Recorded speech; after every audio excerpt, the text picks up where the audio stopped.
Hey, everybody, welcome back to the How Did It Happen podcast. I'm so happy to have you here, as I am with every episode. And before I get started with today's guest, I just want to remind everybody about my blog/newsletter that comes out every Thursday at 8 a.m. Central Time.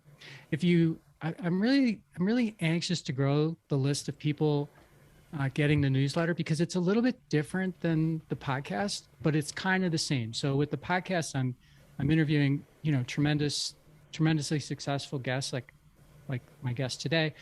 And we're exploring their stories to inspire, activate, and maximize the greatness in every one of you. And the newsletter has the same purpose, but it's different content. So I'm basically bringing you really positive stories, mostly future-based, on what is happening in the world that's good, what is happening in the world that you can take part in, that is not negative news or just like crowd group think. I just want to kind of get out of that and get you some stuff that really gets you thinking about, what's coming and how you can, use your greatness to make other people great as well. So you can get to the newsletter by just going to the website and signing up. That's MikeMalatesta.com. And just check it out. And if you like it, let me know. And if you don't, let me know. And I can, take your feedback and try making it the best newsletter that I can. Okay, so self-promotion out of the way. Today, I've got an amazing guest for you so that I'm fulfilling my promise to you. To bring you amazing success stories. I've got Daniel Tolson with me. Daniel, welcome to the show. Mike, wonderful to be here. Thanks for having me.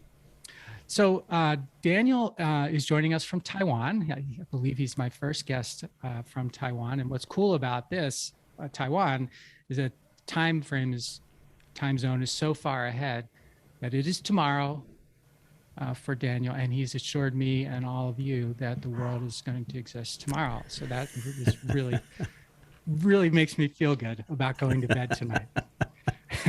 So let me tell you a little bit about Daniel to get you excited. So Daniel Tolson is the founder of the Tolson Institute. He's the creator of 100X DNA, and he is regarded as Asia's #1 business coach specializing in emotional intelligence. He has helped many celebrities, self-made millionaires, and billion-dollar businesses to unleash new income levels. Among many things, he enjoys living the expat life and has competed with the world's top athletes at extreme games. He is also a former Australian champion wakeboarder 3 times. And I do really want to explore how that happened for him, because it sounds amazing based on what I've read. Daniel's inspiring journey began as a child, like all of ours do, from having a linear sequential learning disability, and we'll learn more about what that is, to becoming a consultant to self-made multi-millionaires. Disability did not stop him from carving his way to success.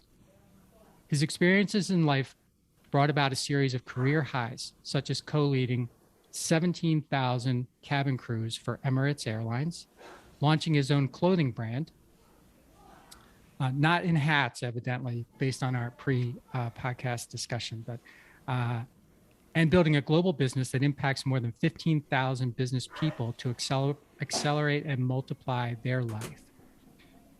His goal is to teach 1 million businesses how to catapult their influence, accelerate their impact, and unleash new income levels. Daniel's accomplishments are proof that there is no limit to what one can achieve, and that it all starts with the right state of mind and a definite and definitive purpose. You can find out more about Daniel at his website, Daniel Tolson, TOLSON.com. He is on LinkedIn at Daniel Tolson, same thing, and actually on Instagram at Daniel Tolson as well. So Daniel, thank you so much for joining me today. I get started with everyone with the same simple question, and that is, how did it happen for you? I know you start the interviews with that question. I wanted to have a really good answer. And the answer is it happened on the back seat of a bus.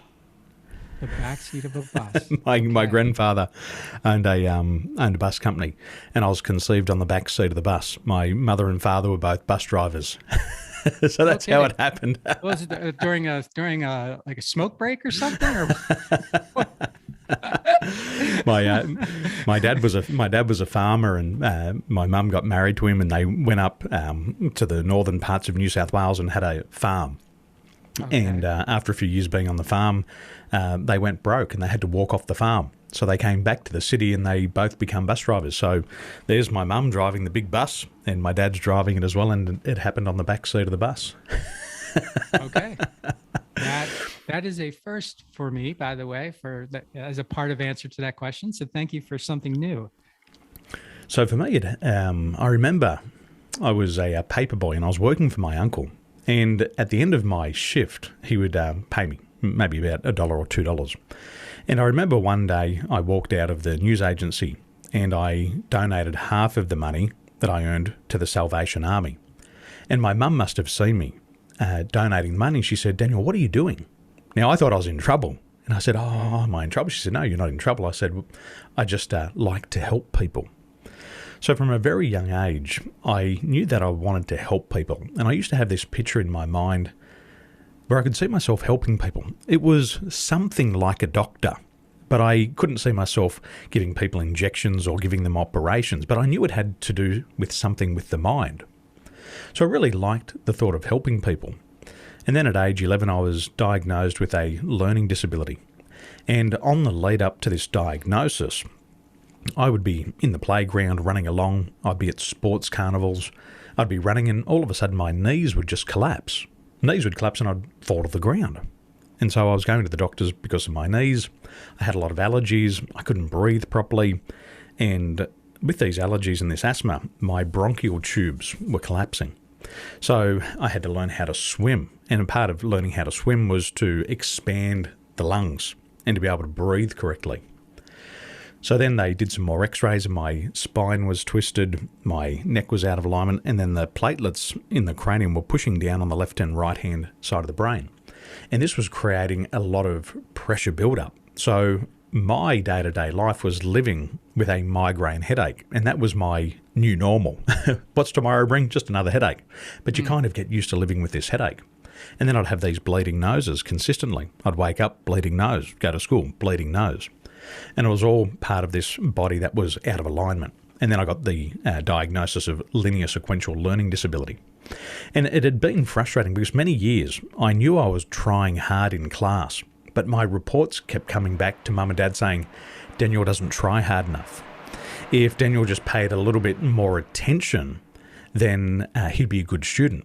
But in my mind, I was trying really hard, but I just wasn't getting the acknowledgement for it. So around about 1991, I went into remedial therapy. And one of the first places they sent me was to a place at school called the Space Lab. Now, the Space Lab, I thought was for intelligent kids. I thought it was for the kids who were going to be astronauts. But what I didn't realise, it was for the kids who are off the planet. And so they put me in the Space Lab and then 5 years of remedial therapy. So that's really how it started to happen at a very early age for me. And that is the real name, the Space Lab. They called it that. That was the Or Space was Lab. that the colloquial name for it? The school name was the Space Lab. Really? That is so amazing. I don't think you get away with that these days. No. Unless no, it was an actual space. I think they wanted to make the special kids like myself feel more creative. And you know what I learned about school, and I say to my clients, it's not always about you having a learning disability. It can also be a teaching disability. And so the rooms like the Space Lab were made to put the kids there that they didn't know what to do with. You know, it's not really the teacher's fault. You get a kid who's got a learning disability and you've got 29 other students who have to learn. It's very hard to give students like myself the extra attention. But they're also not trained how to deal with learning disabilities, and it's not their job. Yeah, so the school system has to do something with it, and I think it's probably just the best thing they could do at the time. okay, and this is in Australia, of course, just for context for everyone. This was in Australia. Yeah. So the learning disability this linear learning disability, I'm trying to make the connection between the physical things you described and the learning disability. Is there a connection, or are they totally separate? I guess that's the first question. Then I'll ask the follow-up. I think what was a major contributor to the problem was the cranial plates were pushing down and putting a lot of pressure on the left and right hemisphere. Mm-hmm. So the brain wasn't being able to communicate correctly. Now, because of the pressure build-up, it gave me a form of visual impairment. So it's not that I didn't have 20/20 vision. My vision was perfect, but it was the processing of the incoming information that was the problem. So if you threw a ball to me, you might have thrown it straight to my face, but I might have been seeing it come over here to my right. And I'd put my hands out over here to the right, but the ball might just smack me in the face. Yeah. So it was the processing of the incoming information that was the problem. And there was a lot of pressure build-up. It also created tone deafness. So I could hear. There was nothing wrong with my ears and the processing of sound. It was just that I was tone deaf, that everything sounded the same. So I was going through, as part of this remedial therapy, was also musical therapy. So here I am learning how to play the guitar, but I can't hear the different sounds of the notes. So imagine that, you're strumming away on the chords, everything sounds the same. You don't know if you're getting the notes right, you don't know if you're getting them wrong. So what would happen, I'd just play the notes over and over and over and again, making mistakes non-stop because I couldn't hear the difference. And then they started to train me in singing as a boy soprano, but I couldn't hear the different notes. So as the music teacher hit the keys on the piano, everything sounded the same to me. So then with the linear sequential learning disability, it was very hard for me to process information lineal, A, B, C, D, E, F, G, 1, 2, 3, 4, 5, 6. My eyes and my mind and my hand would tend to bounce around. So what I would see on the board would be the words that the teacher wrote. And then by the time the information came through and then I put my pen to paper, the words on my paper would be totally different. They'd be mixed up. They'd be out of alignment. If I was reading a book, I would read all the right words. But imagine one eye's looking over here to the left of the page and the other one's looking over to the right. My mind's picking up all this information from different places. And so as I see the words are right, but the order and sequence was wrong. And I remember the kids laughing, just looking at me going like, what the hell is that? The words were right, but the sequence wasn't there. So it was very hard for me to learn in a linear manner. So my mind would jump around a lot. And when you were 5 years, you said in the space lab, what was that a good experience overall? What was were there epiphanies in there or did they have special people who could work with you in a special way and get you understand what was going on, at least what happened in there? Well, my mum was an entrepreneur. She owned an arts and craft business, and my father was in construction at this stage.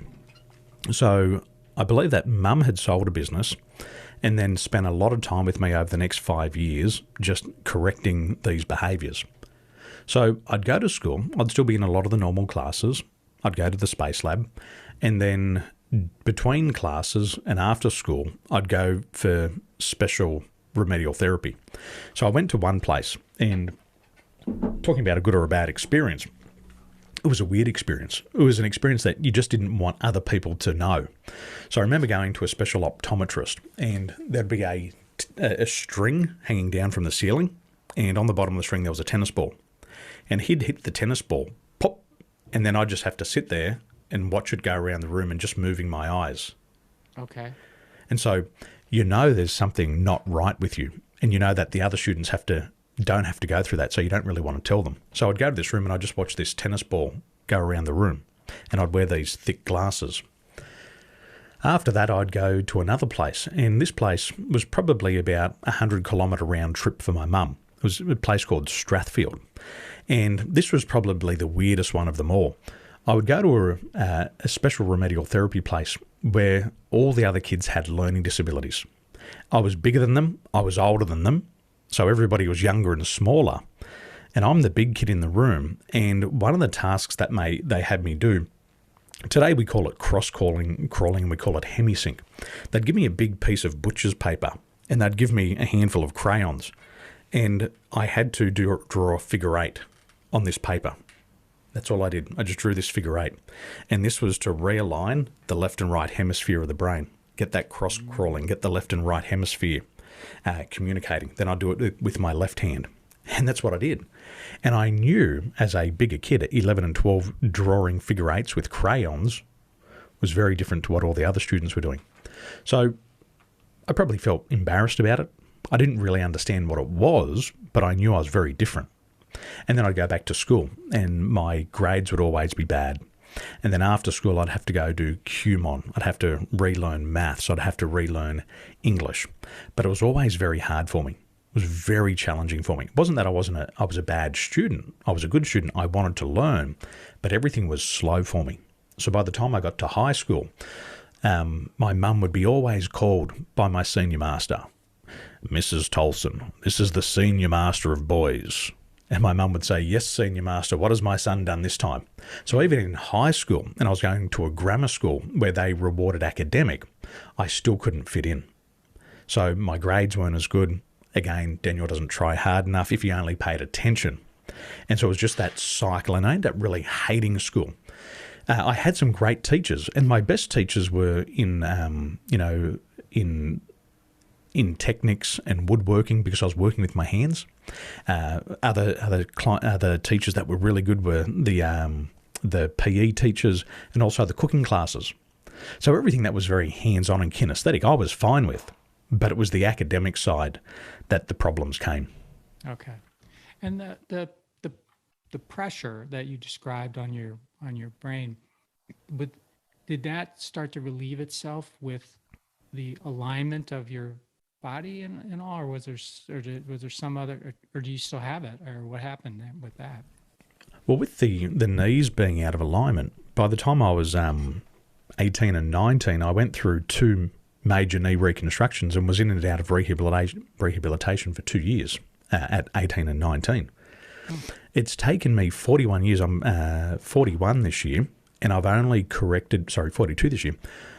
I've only just corrected my hips now. So my hips have only just come good after 41 years. It's taken me 41 years to figure them out, because what they'd do is when I'd walk, they'd click, click, click, click, click, click, and the ligaments would flick backwards and forwards when I'd walk. And I've only just sorted it out now at 41 and a half.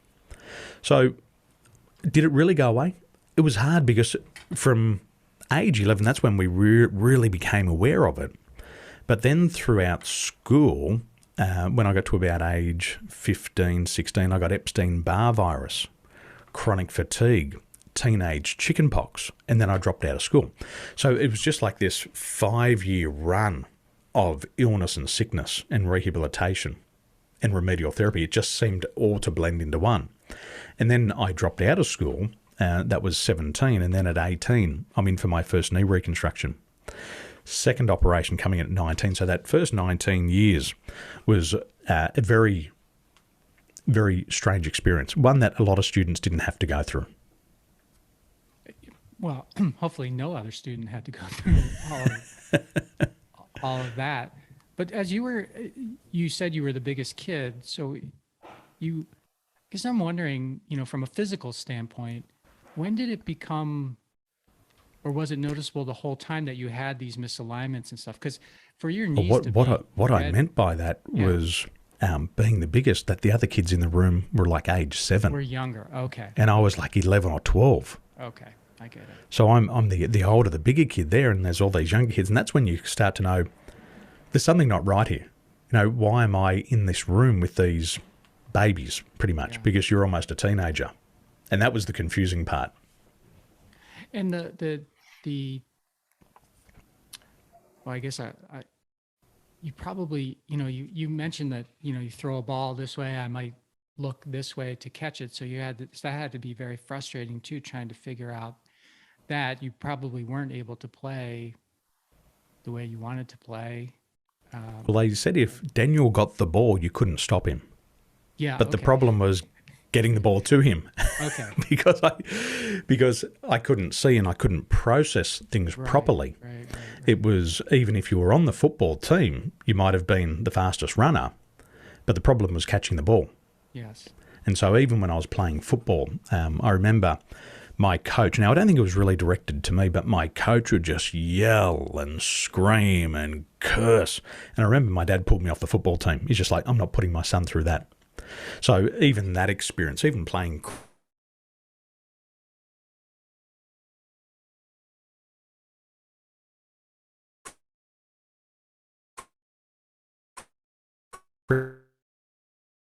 they really know what others are. You can't calibrate it. You can't compare it. I can't. For as much as I'd love to walk a mile in your shoes, I just really can't do it. And at that age, you don't have this comprehension of what's happening. All you know is that the teachers keep telling there's something wrong with you. Daniel's stupid. Daniel's dumb. So you start to believe this as well. And that's the confusing part, because I knew I was intelligent. My IQ test came in at 130, which is starting to move up into that gifted range. Yeah. However, I've got this high IQ, but I'm being cursed. All of my teachers saying, Daniel's stupid, Daniel's dumb, he's getting D's, he's getting E's, he's getting F's. So that was confusing as well. But I knew within me that there was something special, but I just couldn't utilize it in this environment. Right. And so I was actually quite happy to leave school. But then the problems came as soon as I left school. Now you don't have a school certificate. Now you don't have a degree. Now you haven't been into university. So the problem really didn't stop. It kept going till I was probably 34. That's when I had the big epiphany, went, oh, these limitations are actually still impacting me as an adult. No kidding. So for the next 17 years, really. So you dropped out at 17 and then 34. I'll give you an example. Yeah. When I started to work with Emirates Airlines, I had to do what's called an aviation license. So you have to get a license to operate these big aircrafts. These aircrafts are worth $500 million. And you've got to have a special type rating to fly on each of these aircrafts. So I would study hard, very committed to my study. I would study. All of my friends, they're out drinking, smoking, having fun. But I'd be at home at age 28, 29, 30, 32, still studying. But when it came to the exam, I couldn't pass the exams. So the exam would have a pass mark of 80. Mm-hmm. But my score would come in at 79. And I'd get so angry. I thought, I have just studied this inside out. And these learning disabilities are getting in my way again as an adult. And so I'd be called into the office, Daniel, you failed your exam. If you fail your exam, you can't get your license. If you can't get your license, you're going to lose your job. And so I'd go back through this whole cycle and I'd say, when I was at school, I had these learning disabilities and I found it really hard to do these paper-based tests or these computer-based tests.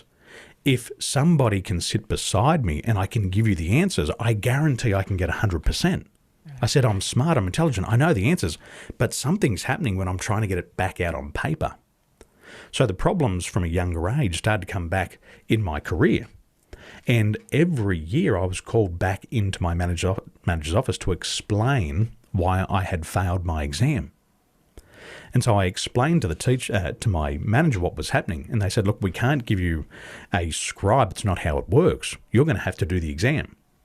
But the most confusing part, Mike, was I would go back to the examination room the second time and I'd get a perfect 100. Taking the test the same way. Same test. Same way, now getting 100. So this is when I started to sit back and I started to take notice of my behaviours. And one of my behaviours was very much of a self-sabotaging behaviour. And what I figured out unconsciously, I'm not doing this consciously, but unconsciously what I'm doing is I'm failing my exam. I'm repeating the habit at school. And then I'm called into the manager's office and the manager says, Daniel, you're so intelligent. You're so smart. I believe in you. You can do this. If anybody can do this, you can do it. And all of a sudden I'd start to get significance. Then I'd go back and I'd get the perfect 100. And then what would I get from my manager? Amazing. So this old pattern of behavior came back and every year it happened. And then I started to realize I'm actually sabotaging my own success. There's a pattern of behavior here that's been unconscious and I've been rewarded for it for many years, but now it's actually impacting my ability to perform and to succeed. So at this stage, I went on a journey to relearn how to learn. And this is when I really got into the depths of personal development and figured out what was holding me back and how could I deal with those mental and emotional blockages. And once I figured that out, that problem disappeared almost immediately. Okay. Well, I definitely want to talk about how you figured that out. But but before we go there, I want everybody to sort of hear and understand how, you're 17 years old, you're out of school because of these issues that you described. You have knee replacement, you have another knee replacement, and then you end up, as I understand it, you went to your uncle, got you started in real estate, and you did really well for a couple of years there, and then you decide you're going to try to become a world champion wakeboarder. And that's not like a story I just want to forget about, right? Because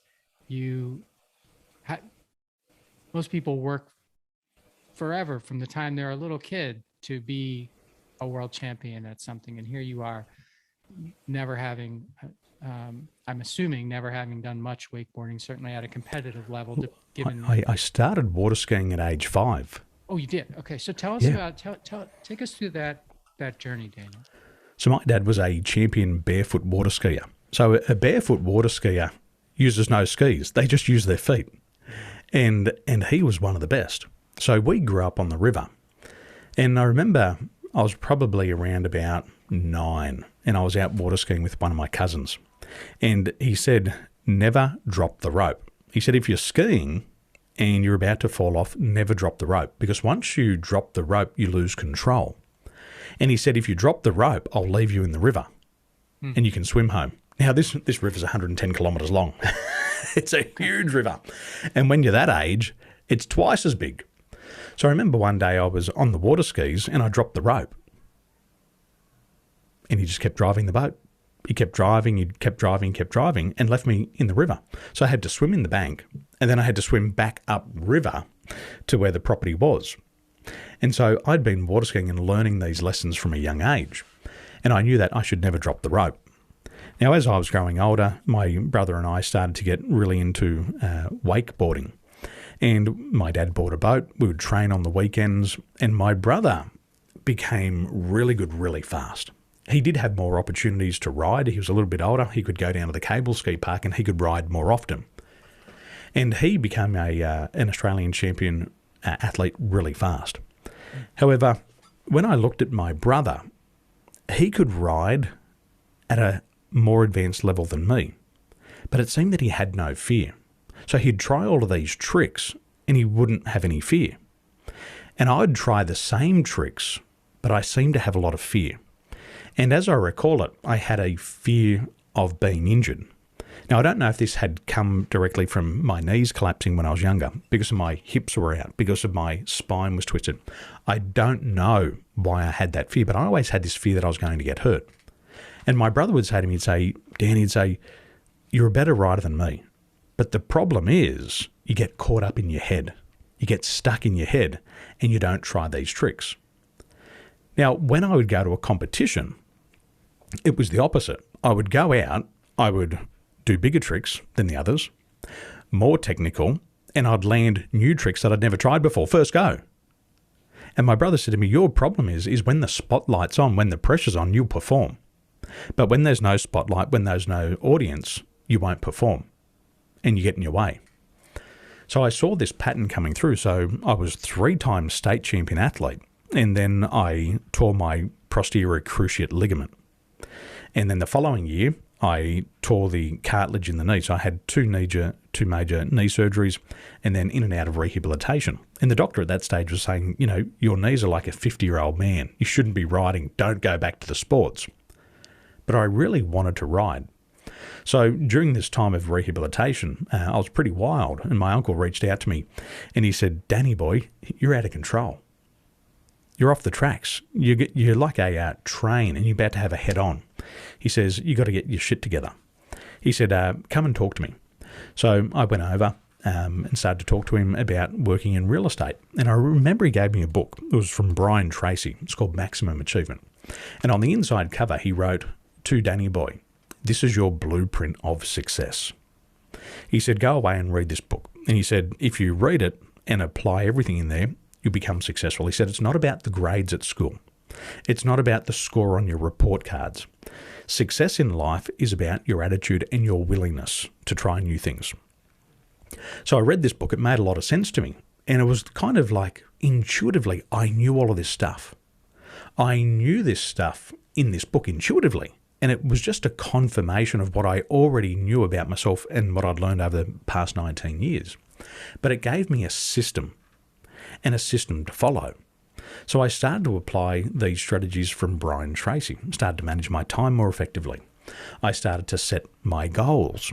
I started to have a look at my self-concept, my self-image, my self-ideal, my levels of self-worth and self-esteem. And then I started to do affirmations. And I started to work with my uncle. And he said, look, let's apply what we've learned from this book. And he said, I promise you'll become a big success. Now, within my first year of real estate, I was already in the top 10 sales creators in the country 4 times. So here am I. I've gone from school and I've been penalised on all of my reports, told I'm stupid, I'm dumb, I won't succeed. Now I'm in the top 10 sales creators in the country. And I'm applying this stuff called personal development that I never heard about at school. And I started to get rewarded for being an individual. Where when I was at school, I just kind of wanted to fit in. I wanted to be like everybody else.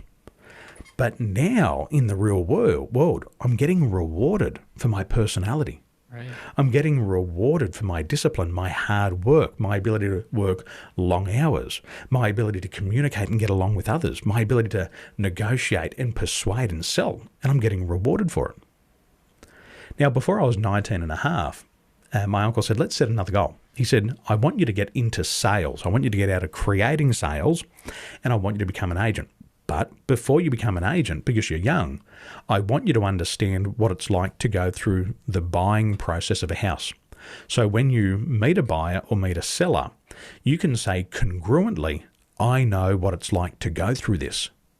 Yeah. So we set a goal and we bought a house together. So I was buying my first investment property before age 19 and a half. So when I'm going out to see these home sellers, I say, I know what the experience is like to buy a home.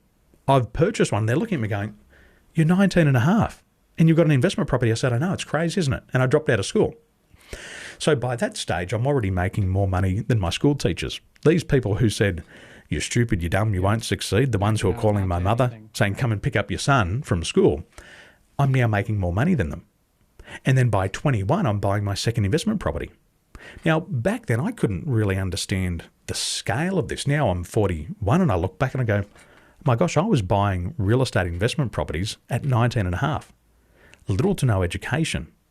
And I'm already starting to make more money than my teachers who had been in a system for 20 years.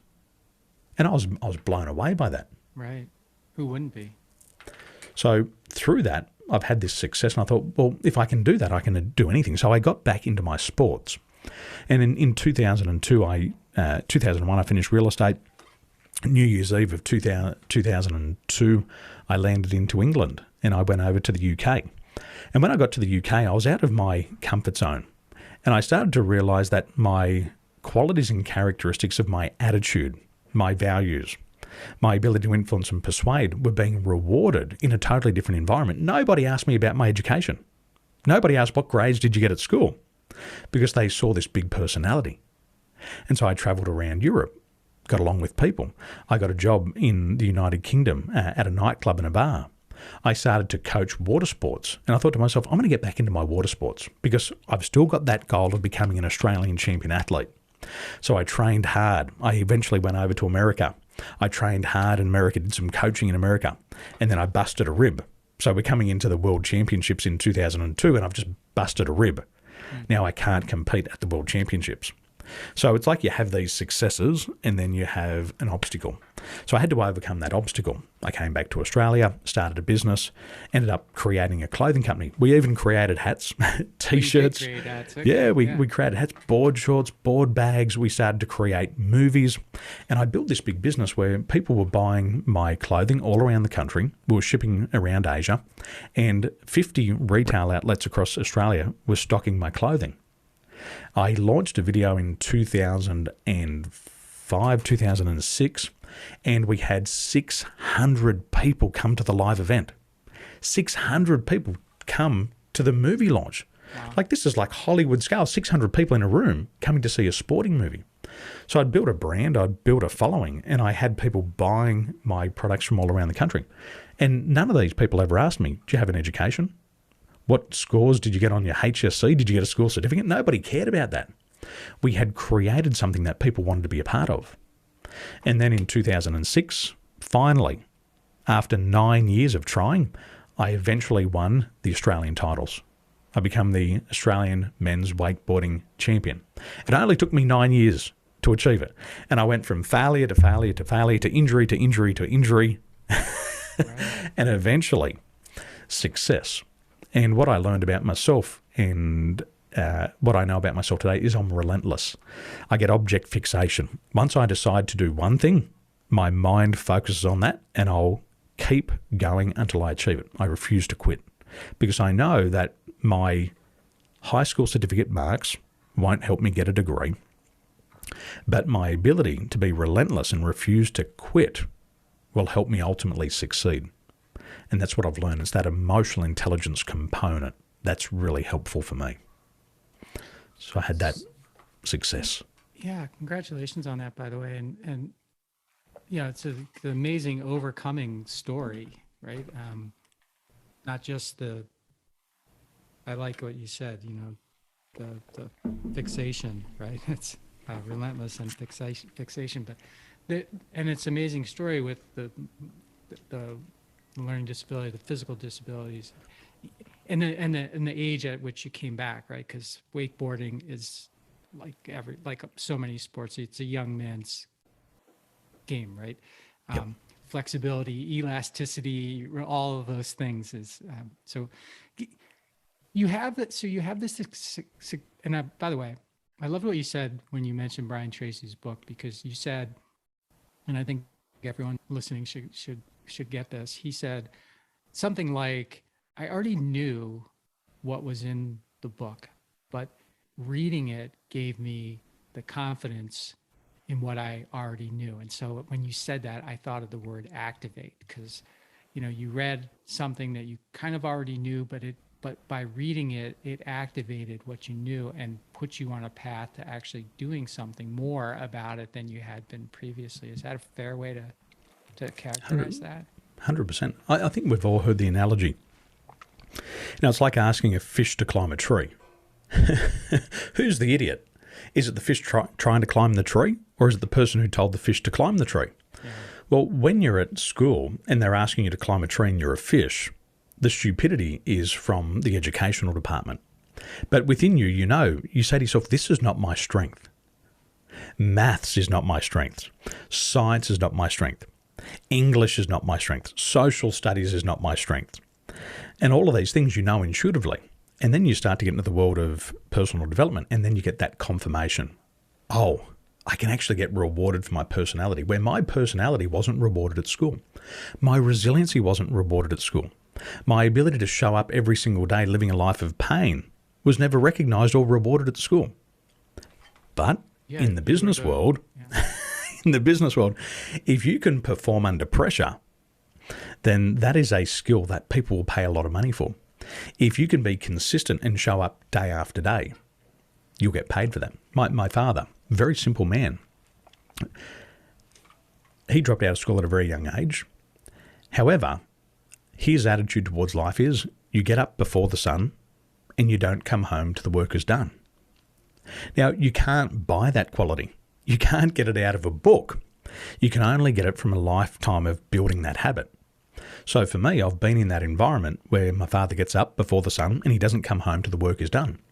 Now, I've seen my father come home at 12 o'clock at night and go back to work at 4 o'clock in the morning. And I've seen him do that for decades. And he just keeps going, never complains. Just does it. But you get rewarded for that in life. Right. Not in academia, but in life you get rewarded for it. And so today, those qualities is what I get paid for. And there's So there's so many lessons there. One is because the U.S. is like Australia, I think, in education, where there's a set way that we educate people, and if you fit into that set, you do marvelously, right? You get decent grades, you get rewarded for being smart, you get pats on the back for cooperation. You're seen as a person that's ready for the world, and if you're not, you're seen as maybe seen as having a learning disability, maybe you're seen as dumb, maybe you're seen as uncooperative, maybe you're seen as a troublemaker, maybe you're seen as all of these things. And as you said so well, teachers are equipped to handle people that fit into the system because they don't have time, nor are they trained to handle people who don't.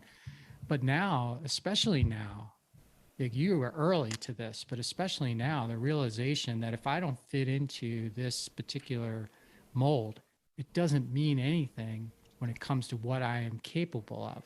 It only means that in this particular mold, I may not excel in the same way that someone who excels here wouldn't excel on a wakeboard, for example, or wouldn't excel as a salesperson. Right? I was about 25, and I'd started to spend some time with a friend of mine and his dad. And I looked at the guy, and you looked at him from the outside and there's nothing special. Here he is, he's got this big belly. His belly hangs out over the front of his jeans. The back of his jeans hangs down and you can see his bum crack all the time. He can't sing a sentence together. He can't speak a full sentence, and he mumbles. However, when you get to see behind the man, you start to see what he's created. And I asked him one day, I said, can I ask you a question? I said, I know it's taboo. I said, look, how much money does your company turn over every year? I said, I'm just trying to put this picture together because I know you're super successful, you're super generous, but I'm trying to figure it out because you don't seem to be educated formally. And he said, Daniel, I've got revenues of $300 million a year. What? Here's a guy who never finished school. Yeah. However, he could get along with people. He had the ability to influence and persuade people. He had the ability to bring a deal together. He had the ability to recruit people to come and work for him. He had the ability to work long, hard hours and was absolutely relentless. Never skip a day, never skip a beat. And he was super consistent. And if he made a promise, he could deliver on the promise. And now he's getting rewarded with $300 million worth of revenues every single year. But see, he didn't fit in at school. But once he got out of that box, he was rewarded differently. And we've known this, it's nothing new.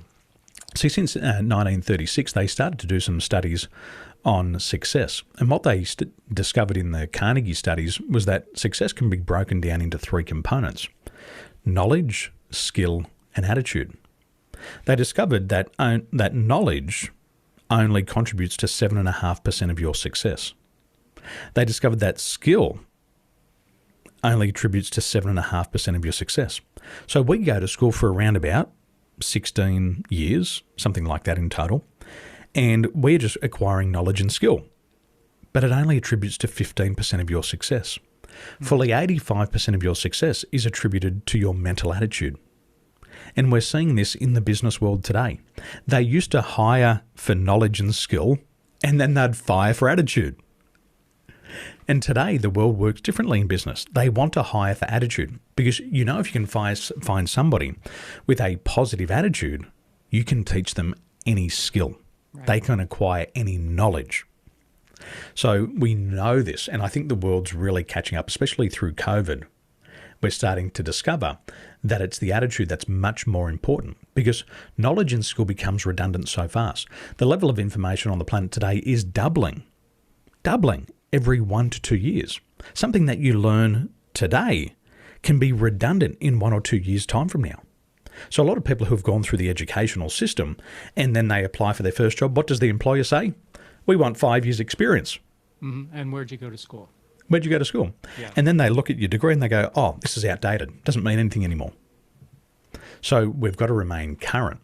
Now, somebody who's got an optimistic outlook on life, somebody who's very high in the area of emotional intelligence, and have a very good accurate self-assessment. These people will often look at themselves and say, what do I need to learn in order to succeed? And they'll constantly learn. Right. That gets rewarded. Learning is a recognized skill around the world today. And when I help companies build winning teams, I look at people's ability to learn. Some people stop learning. Some people have learned 10 and 20 years ago, and that knowledge is worth nothing, and they're not getting paid a good wage today. But it's because of their knowledge is now redundant. So we have to have that skill of learning. Why do they stop learning? Why do they stop learning? Yeah. They don't think it's important. They don't think learning is important. They think people should hire them just because of who they are. Right. And that's important. But they're not bringing value. See, we live in a society where we get paid for our contributions. So what I do is I want to make... sorry to interrupt. And they're thinking about getting paid for the time that Yeah. they've been doing it. Not the contribution. Yeah. Sorry to... Successful people focus on results. Unsuccessful people focus on actions. Hey, I'm running around the office. I'm shuffling papers. I'm here. I must be working. Right. No, they're activities. We get paid for output. So successful people, what they do is they say, how can I contribute to my company? How can I bring new ideas into this company? And the more they learn and apply, it's the application's the important. Knowledge is only potential, but applied knowledge is power. It's like having a nice big red Ferrari sitting in your garage. If you don't drive it, you never get to use the power. Right. It's a nice car to look at, but you're never using it. So what successful people do is they consistently learn. And Brian Tracy, he was saying this 20 years ago. He said you work 40 hours a week in America just for survival. He said, and every hour over that you work on yourself or you work in your business contributes to success. Successful people, self-made millionaires today, it takes on average 23 years to become a self-made millionaire. These self-made millionaires never stop learning. They're always learning. They're always going to a course. They always have a mentor. They're always receiving feedback. They're always reading a book. Mm-hmm. And these self-made millionaires work a minimum of 60 hours. And that could be 40 hours face-to-face in the business, and then it could be 20 hours working on themselves. And then they have this accumulation of knowledge and skill and wisdom and the application of it, and that's what they start to get rewarded for. So the average CEO earns 60 times more than the average wage in any company. Why? Because they're constantly learning and applying, right. And they're making bigger contributions, and we get paid for the contributions. I love that stat that you said 40 hours at work and maybe they spend another 20 hours. So they spend 60 hours, but maybe 20 of that is on them. Because further education. Furthering their education, being the best selves they can be, right? Because if you're going to be the best leader and the most successful, lead the most successful company, you have to be the best version of you. You always have to be pushing through, breaking through, right? To whether you call it learning or curiosity or just challenging your capabilities, growing your capabilities. So there's so many people on the other side of that, even entrepreneurs, Daniel, I think, who think that the 60 hours is all about movement. I know I was like that for a long time. It was all about outworking everybody, not outlearning everybody, right? It was outworking everybody. So I was confusing. And I think a lot of people do this. They confuse that move. They go, I'm putting in all the time. Why isn't it happening for me? Well, you're putting in time doing things that make you feel busy, and they make you feel valuable. But unfortunately, those things that you're doing that are taking away from the time you really need to be working on, yourself and being the leader you need to be, and being that, knowing what you actually want and being able to help the team achieve that. The biggest breakthrough for me, Mike, was when I was working with Emirates Airlines and co-leading a team of 17,000 people, was I could get a wage, and that's all I got. All the other leaders Didn't matter how much input you had, you got paid the same wage. So I had to ask myself the question, where can I take this knowledge and this skill and get a better reward for it? So you've also got to have a look at where you take your knowledge and skill. And it's really important. So when I took these leadership ideas, when I was a leader, I might have got paid $50 an hour. But now I can train leaders and earn $750 an hour. Right. Same skill set. It's just in a different environment. So a lot of people are also confused by their environment, and what prevents them from moving out of the environment is their fear of losing their stability. So they stay in the comfort zone and they never venture out of the comfort zone. And not all physical locations, not all environments are going to pay you the rewards that you need. I remember for me, it was the biggest breakthrough for me. And I'm really proud of this, especially for me, because I was told I was stupid, I was dumb, you're not going to succeed. I remember just before the pandemic, I did a consulting gig, 90 minutes of consulting, and I was paid $5,000 for 90 minutes of consulting because I was able to solve a problem for a company. It was one of Australia's oldest companies that they hadn't been able to solve. And they were willing to pay $5,000 for the solution. And it only took me 90 minutes to do. So I went from earning $5,000 a month to earning $5,000 in 90 minutes. And I bought the value there. But it was years. It wasn't that I just earned $5,000 in 90 minutes. It was that 10 years of constant study and application to be able to walk in there and go, bang, bang, bang, your problem solved. That's contribution. I love that sort of ongoing message of relentlessness and time, that nothing happens overnight, right? Because now, there's so many places you can look, Daniel, where people say, you deserve to be a success today. And I'm going to help you make that happen like right now, And people get like, oh, why would I put in all this work when there's this hack or this shortcut or this, secret formula that I can buy for $394, whatever. And and it's just, well, you've dealt with 15,000 companies and you're telling us that ain't the way it works. And it's not the way it works. It's like people say to me, hey, Daniel, what you should do with your pricings is this. Don't charge $1,000 an hour, charge $999 an hour. Okay. Because that's the way we sell everything else. Right? Yeah. I said, that's the dumbest thing I've heard. I said, that's not how it works. What happens is when you go into a business and you can contribute to their bottom line, they will reward you for that. Right. And this is what the successful guy said to me, the one who's making $300 million a year. This is his mentality. He said, Daniel, if I can do a job for $100 million and come out with $1 profit, he said, I'm profitable. He said, of course, I want to make more money, but if I can make $1 after all of my expenses, my company is still profitable. He wouldn't laugh at $1.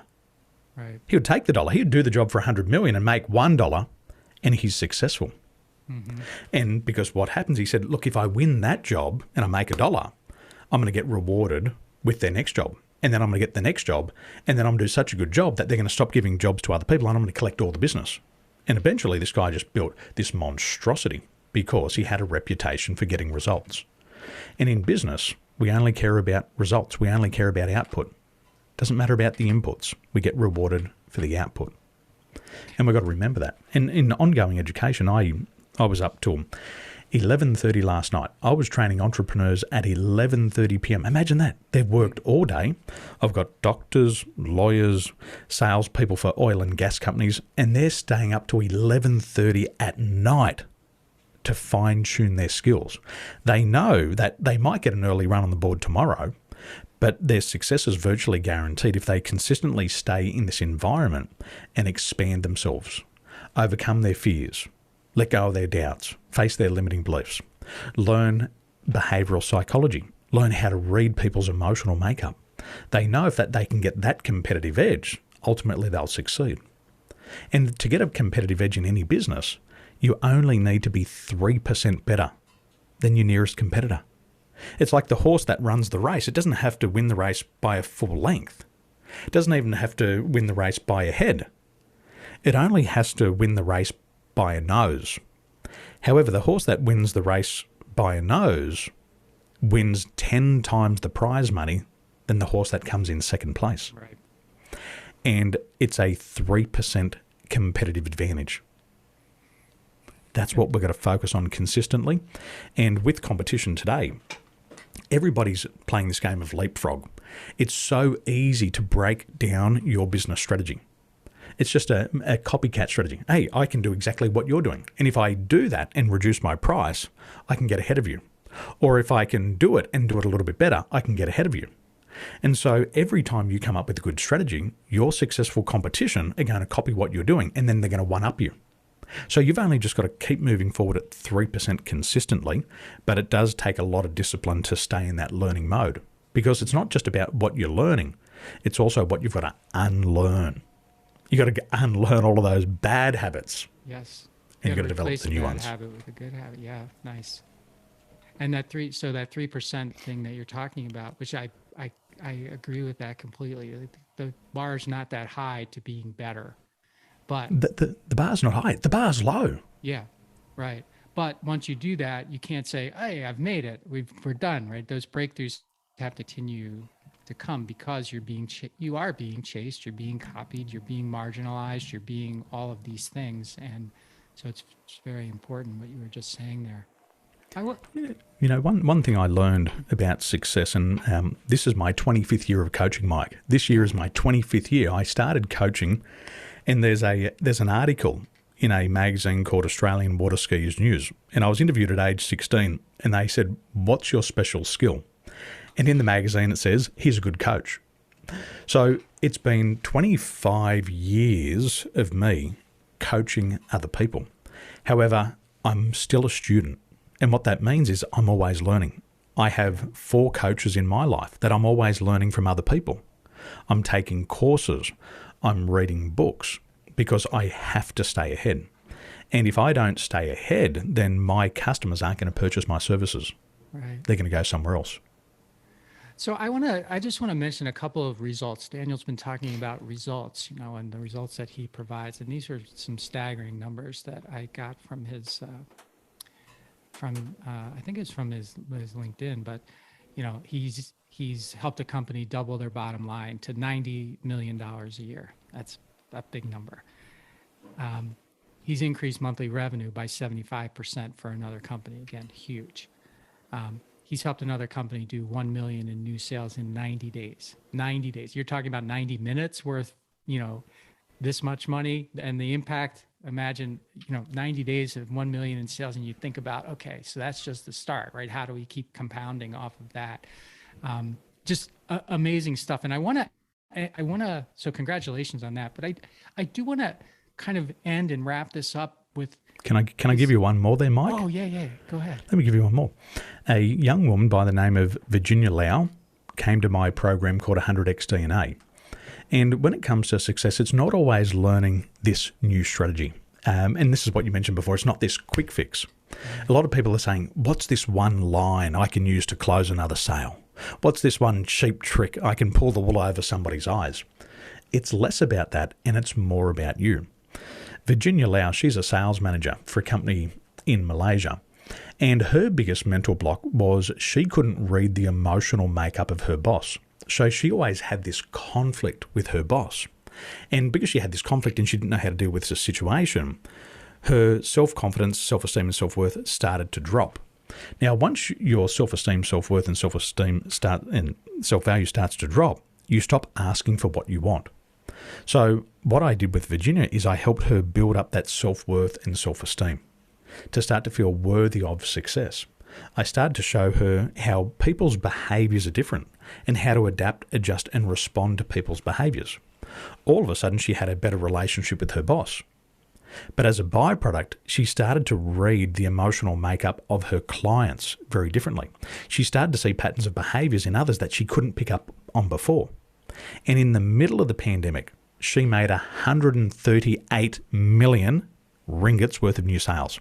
That's around about 40 million US dollars worth of new sales in the middle of the pandemic. She didn't learn a closing line. She learned to read other people's emotional makeup and then increase her self-worth and self-esteem. Beautiful story. That's fantastic. Well, thanks for adding that one in there. That's amazing.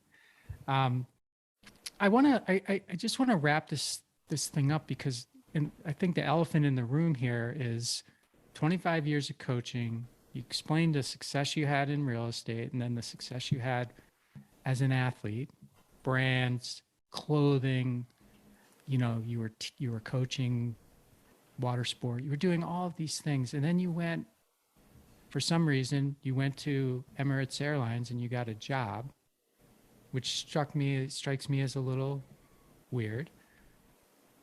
And then something happened there, and that job, I think it was something happened to your wife or something, and you had this sort of family emergency, and that job went away for whatever reason.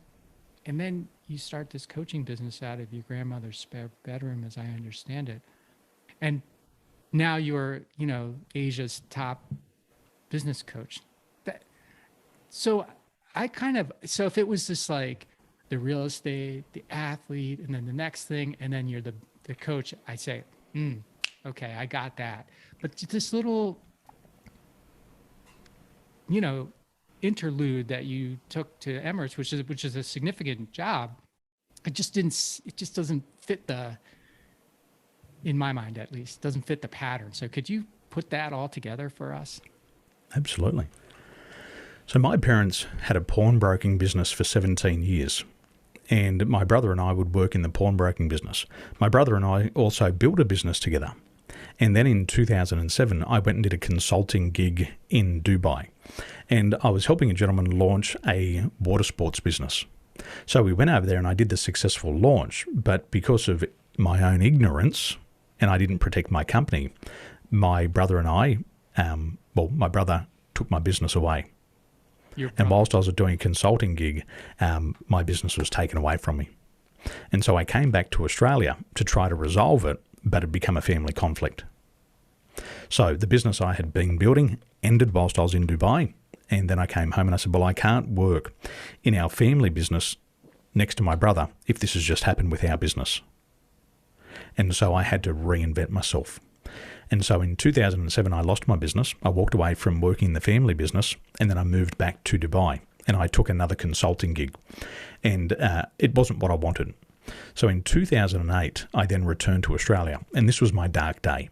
So I came back to Australia, and I realized that I'd been an entrepreneur. I had no certifications. I had no degrees. And at this stage, the world wanted certificates. Nobody would speak to me about a job. I had all of these skills that I'd built up over the years, being self-employed, and now I couldn't get a job anywhere. I wasn't in a position to start a business again because I'd lost everything, and I had to find work. So I took work as a builder's labourer. I was working on building sites, I was concreting, I was working with builders and pulling off roofs and putting roofs on houses. And then the worst job I had was what's called a lollipop man.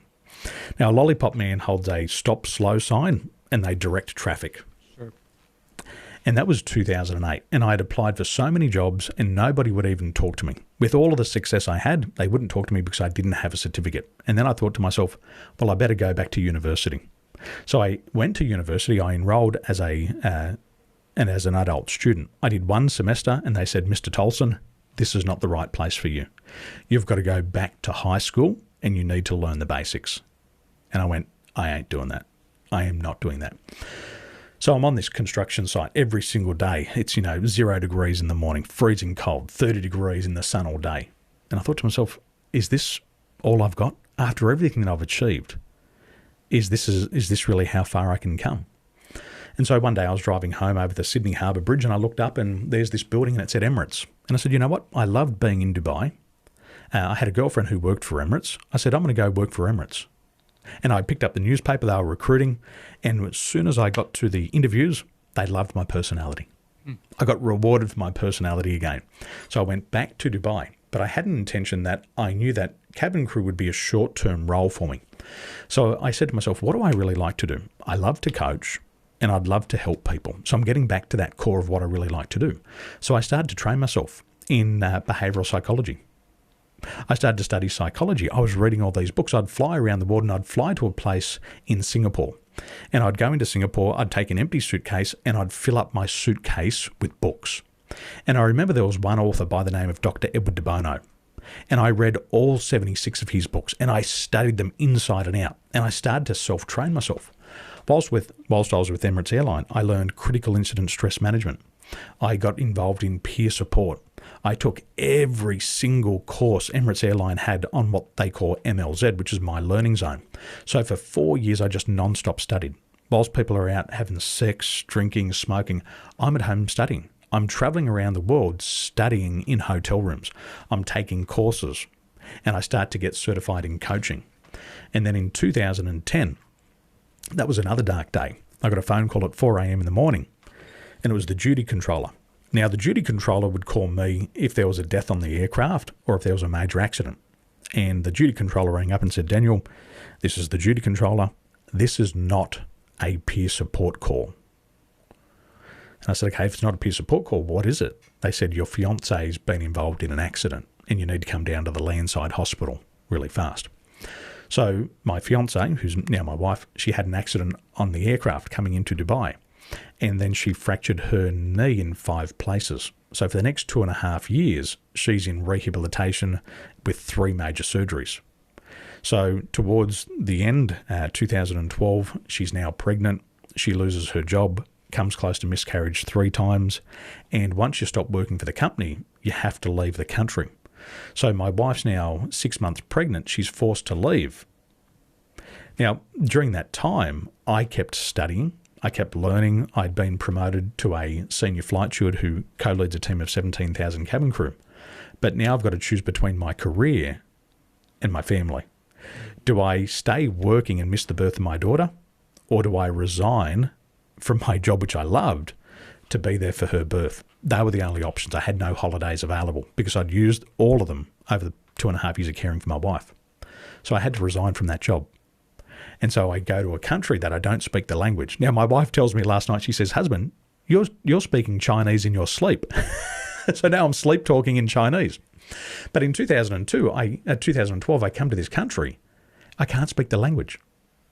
In Asia here, Mike, I applied for 600 jobs. 600. I was on LinkedIn nonstop. I was on all the recruitment sites. What did everybody want?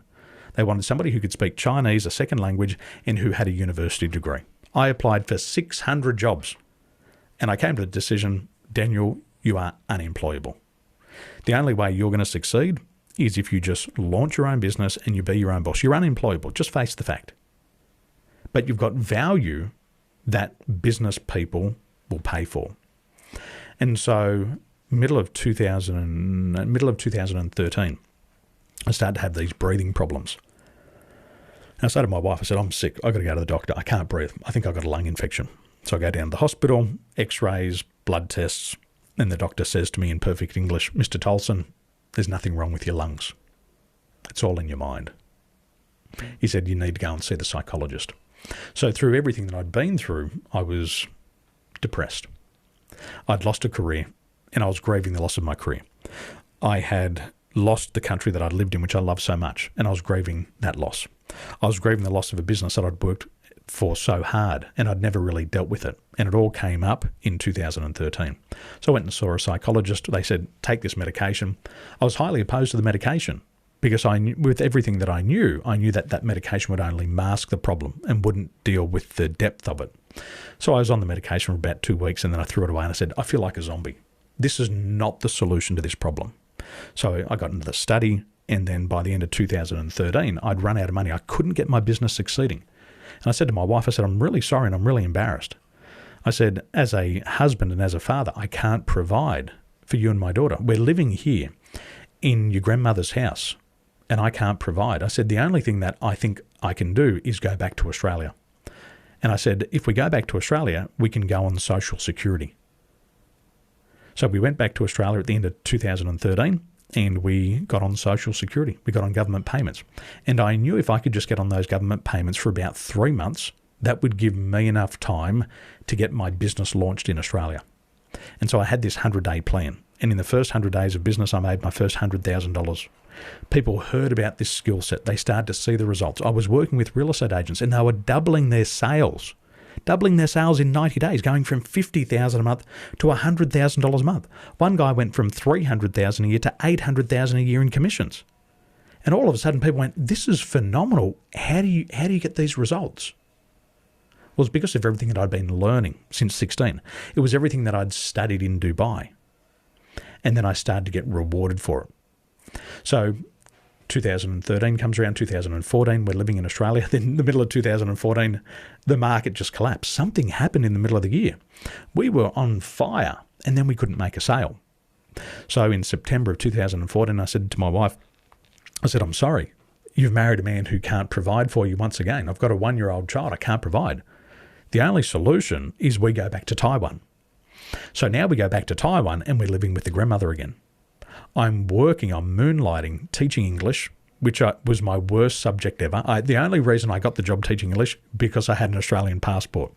So I'm teaching English, which is my worst subject, to 9-year-old and 8-year-old Taiwanese students. But my basic English was good enough to teach. So I was teaching during the day. I was teaching adult English at night, conversational English, and I was making enough money just to pay for food and rent. And then I started to build my business again. And I'd had enough knowledge and I started to write books, do podcasts, do webinars, and then my business just started to grow. And then eventually, remember that book I got at age 19 from Brian Tracy? I ended up buying a Brian Tracy business and he ended up becoming a business partner. And so then I traveled around the world teaching Brian Tracy's Eat That Frog, teaching these exact principles from Maximum Achievement, which is called Perform at Your Best. I started to build businesses in the United Kingdom. I started to have clients in Australia, clients in Asia. And today, some of my trainings, we get 1,300 people in my trainings at a time. So my overnight success was a shit fight. It's dark, it's terrible, it's dirty, and nobody likes to hear that because that's the truth. But it is the truth. And that's the elephant in the room. That's that gap mic. And this is the one that most people don't want to hear about. But it's the one that every entrepreneur I know goes through. And it's about that resiliency. If I have to go and teach English, I'll do it. Because I can get that money, I can reinvest it in my business. If I have to teach adults at night and it gives me another shot at the title, I'm going to do it. If I have to go on the government support for 3 months and I have to lose my face and feel shame for 3 months, well, I'm going to do it. Because it's another way to get my goal. And that's all I know is just to be relentless. That's what I learned through the learning disabilities. Just keep going, keep going, keep going. Just keep going. And what happens is you quickly learn that everybody quits. But if you refuse to quit, ultimately you must succeed. Well, I appreciate you wrapping that up for us because that some of that I was expecting and some of it I wasn't expecting. So I think people listening will be in the same boat as I was. And this you got a remarkable story. I mean, you've mentioned Relentless many times, but there's I call some of the places where you were, I have this thing, I call it the valley of uncertainty, right? It's like this deep valley you drop into and you are just... The pit of despair. Yeah. And it's hard as hell to get out of there, especially without help. And, you found yourself in there multiple times. And you may again, but... I will, many times. But it's guaranteed. Yeah. But what's great is that, taking us through that, you sort of given us all a couple things. One, maybe it's not even abnormal to fall in there. We all have different circumstances that get us there. You told us yours, I could tell you mine, but it doesn't actually matter what the circumstances were that get you there. What matters is what are you going to do to get out of there and keep moving forward. So yeah, I really appreciate you sharing that. And I appreciate you sharing your whole story with us, Daniel. My the pleasure. Message is fantastic. Your success is amazing. And your impact, the results, like we talked about a few of them, especially from a guy who's, not, had to go to a foreign country where he didn't even speak the language. And now I speak it in my sleep. It's inspirational. Yeah, now he speaks it in his sleep. Yeah, I speak it in my sleep. Daniel, Mike, when I started the program called 100x DNA, Our DNA, what we're made of. If you stretched your DNA out in a straight line, it'll stretch to the sun and back 300 times. We know the average person on this planet is using less than 2% of their potential. All of us. The statistics, and Brian Tracy was talking about this back in the 80s and 90s when he wrote Maximum Achievement. 84% of the adult population have a feeling of an unfulfilled potential. And everybody knows they should be earning more money. Everybody knows they should be far more successful than they are now. Everybody who's put on weight knows they should be much slimmer than they are now. All of us know that we're operating at levels far below our potential. We know it has nothing to do with knowledge and skill. We know it has to do with our fears, our doubts, and our limiting beliefs. It comes down to our mental attitude. I've got a client at the moment. Through all the setbacks, she just keeps winning. She has 4 children. She has 1 daughter with Down syndrome. She's been in an economic climate. She has just lost her father. She has just got 3 promotions and 2 pay rises. All successful people realize that you have a succession of failures and then you have a success. You have a succession of failures and then you succeed. My father is a farmer, simple man. He says, Daniel, if you have 1 good year in 7 as a farmer, you'll be fine. But if you have 2 good years in 7, you'll set yourself up for life. So just accept that failure is a prerequisite for success. It's the prerequisite. And if you're failing and you keep failing forward, then get up, try again, get up and try again. And there's a connection between the amount of times that you try and the amount of success that you have. And if you refuse to quit, ultimately you must succeed. But the numbers actually work in our favour, Mike. 99% of the adult population give up on their goals before the very first attempt. Is success that hard? Success is easy. You've just got to have the willingness to try many times and to refuse to quit, because 99% of the population give up on their goals before. They don't even, they give up so fast. 99%. They quit. So success isn't that hard if you know your numbers. Good way to end it. Success is not hard if you know your numbers, and the chances are in your favor. 100%. 100%. Well, Daniel Tolson, thank you so much for joining me. It's been a great conversation. I mentioned where to get a hold of you at the beginning. Is there anything else that you'd like to share with people in terms of connecting with you or whatever before we sign off officially? I think the most important thing is that we are living in the most exciting times. We have tools and technologies that can help you understand yourself at the core. Today, I use a piece of technology and it uses artificial intelligence to measure our levels of emotional intelligence. And every time we have an emotional experience in our life, if it's a significant event, if it's a traumatic event, this memory and the emotional memory gets imprinted into our amygdala. And today, using science, the artificial intelligence can measure the unresolved emotions that exist inside the amygdala. And once you start to deal with these repressed memories, once you start to deal with these traumatic memories from the past, then you start to get all of your energy back. The traumatic memories, your fears, your doubts, your limiting beliefs, they consume your mental and emotional energy. It's like a handbrake on your performance. You're trying to drive through life, but you've got the handbrake on. Sure. And as soon as you start to know who you are, you can start to release all of those limitations. So we are in the most exciting times for people who want to become their best. That's a great way to end. Thank you, Daniel. Thanks, Mike.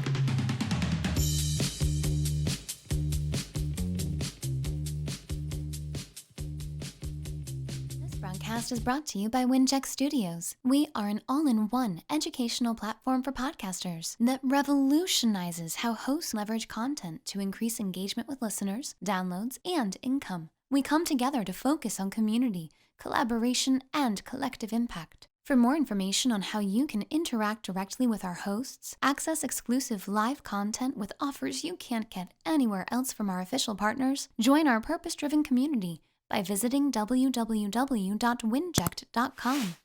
If you're ready to build a career doing what you love, then we're ready to see you there.